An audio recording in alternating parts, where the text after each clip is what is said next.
Hi అండి, నమస్తే. Welcome to Rohini Krishna's world. ఈరోజు నేను నా స్టైల్లో కొత్త ఆవకాయ రెసిపీ చూపించబోతున్నానండి. ఈ రెసిపీ కోసం నేను పెద్ద రసాల కాయల్ని సెలెక్ట్ చేసుకున్నాను. అలాగే పక్కా కొలతలతో ఈజీ వేలో నేను ఈ పచ్చడి చేసి చూపించబోతున్నాను మీకు. మరి అది ఎలా చేయాలో ఏంటో మీకు కూడా చూపిస్తాను. నా కిచెన్లోకి వెళ్ళిపోదాం పదండి. ముందుగా నేను కాయల్ని తీసుకొచ్చి శుభ్రంగా కడిగేసేసి 1 నిమిషము ఎండలో ఆరబెట్టేసి ముక్కలు కట్ చేసి పెట్టుకున్నానండి. అలాగే ఆ టెంక మీద ఉన్న పొరను కూడా తీసేసి రెడీగా పెట్టుకున్నాను కాయల్ని. నేను ఈ గిన్నె కొలత తీసుకుంటున్నానండి. ఈ గిన్నెతో నాకు 4 గిన్నెలు వచ్చినాయండి ముక్కలన్నీ కలిపి.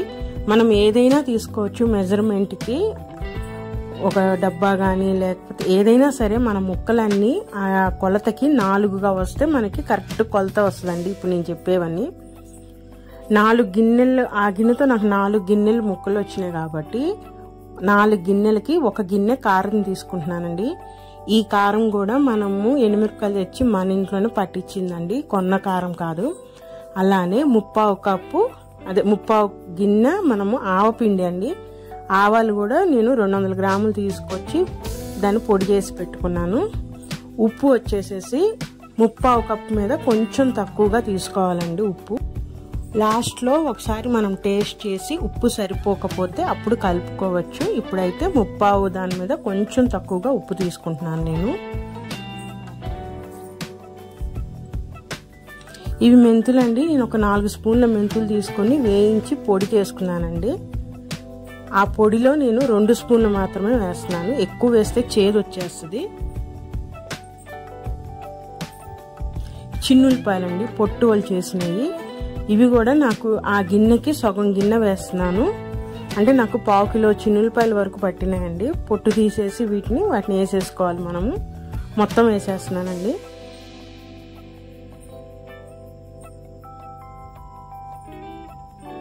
వీటిని ఒకసారి మనము ముక్కకంత పట్టేటట్టు ఒకసారి కలుపుకుందామండి. అంటే ముక్కలు అడుగున ఉన్నాయి కాబట్టి ఆ ముక్కలు, ఈ కారము మొత్తం పైనుంచి కిందకి ఒక్కసారి లైట్గా ఒకసారి టర్న్ చేసుకున్నాం మొత్తం.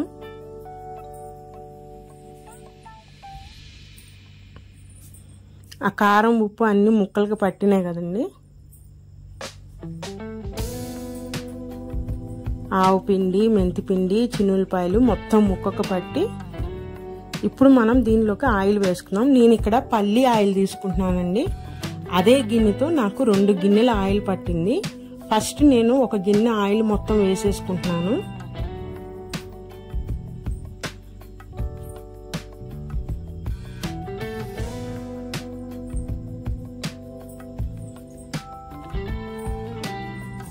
మొత్తం ఒకేసారి ఆయిల్ వేసేసుకోకూడదండి. ఇప్పుడు 2వ గిన్నె తీసుకొని 1/4 వంతు మాత్రమే వేసుకుంటున్నానండి ఆయిల్.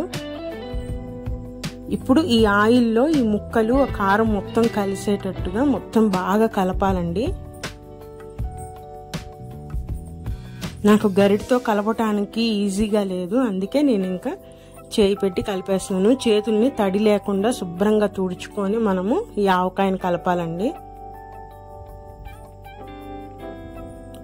మొత్తము ఆ నూనె మిశ్రమం, కారం మొత్తం కలిసేటట్టు బాగా కింద నుంచి పైకి మొత్తం తిప్పుకుంటా బాగా కలపాలండి.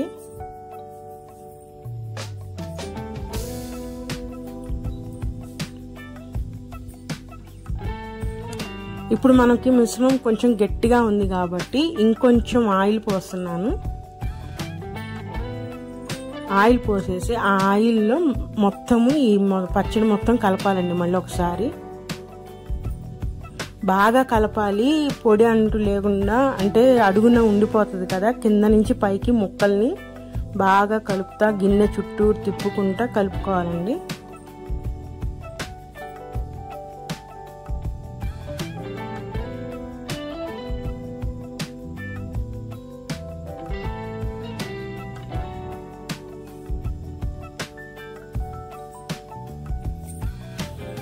ఈ ఆవకాయ పెట్టుకోవడానికి నేను ముందుగానే ఒక ప్లాస్టిక్ డబ్బా తీసుకొని శుభ్రంగా కడిగి తుడిచి ఎండలో 1 గంట సేపు ఆరబెట్టేసి ఉంచేసానండి. ఎటువంటి తడి ఉండకూడదు. చూసారా, ఆవకాయ నూనె అంతా పట్టేసి ఈ స్టేజ్లోనే మనం ఈ వరకు కలుపుకుంటే సరిపోతుంది. ఇప్పుడు మనం టేస్ట్ చూడాలండి. ఒకసారి చూసి ఏమన్నా తక్కువగా ఉందనిపిస్తే ఉప్పు కలుపుకోవచ్చు. నాకైతే కరెక్ట్గా సరిపోయింది. ఈ ఆవకాయను మొత్తం నేను ఒక ప్లాస్టిక్ డబ్బాలోకి తీసేసుకుంటున్నాను. నా దగ్గర జాడీ అవైలబుల్గా లేదండి, అందుకని నేను ఈ డబ్బాలో పెట్టేస్తున్నాను మొత్తము.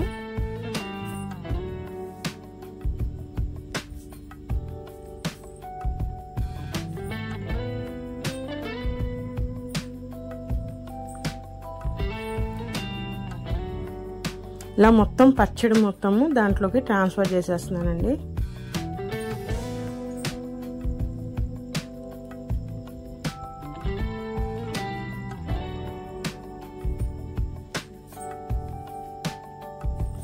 మొత్తం పచ్చడంతా డబ్బాలకు పెట్టేసిందంట. మిగిలిన నూనె ఏదైతే ఉందో పైనుంచి పోసేయాలండి. ఆ నూనె మొత్తము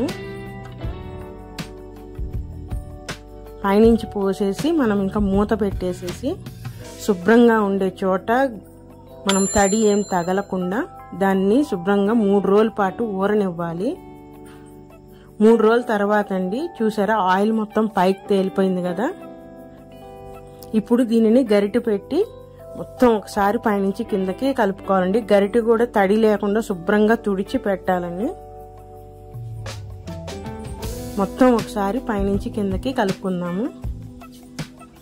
మనం ఈ స్టేజ్లో కూడా సాల్ట్ చెక్ చేసుకోవచ్చు అండి, సరిపోయిందా లేదా అనేది. ఒకవేళ సరిపోలేదని అనిపిస్తే మీకు ఇప్పుడు కూడా కలుపుకోవచ్చు సాల్ట్, కానీ నాకైతే పక్కాగా కరెక్ట్గా సరిపోయిందండి.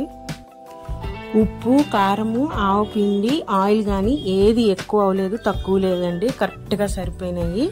నేను కొలతలు మళ్ళీ ఇంకొకసారి చెప్తున్నానండి. 4 గిన్నెల మామిడికాయ ముక్కలకి 1 గిన్నె కారం అండి ఫుల్గా, 1/3 వంతు ఆవపిండి, 1/4 గిన్నె కన్నా కొంచెం తక్కువ ఉప్పు వేసుకోవాలండి.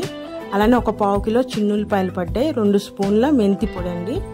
అలానే వేరుశనగ పల్లీల నూనె నాకు ఇక్కడ 2 గిన్నెల నూనె పట్టింది, అంటే 2 కేజీల నూనె పట్టిందండి. ఇవి కొలతలు. ఇలా మొత్తం కలిపేసుకొని నేను 3వ రోజున మళ్ళీ దాన్ని ఒక చిన్న జాడీలోకి తీసుకుంటున్నానండి డైలీ వాడుకోవటానికి. ఆవకాయ మటుకి చాలా బాగుందండి.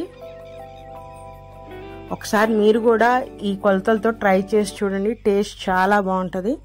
ఇదేనండి ఈరోజు వీడియో. నా వీడియోస్ కనుక నచ్చితే ప్లీజ్ సబ్స్క్రైబ్ మై ఛానల్.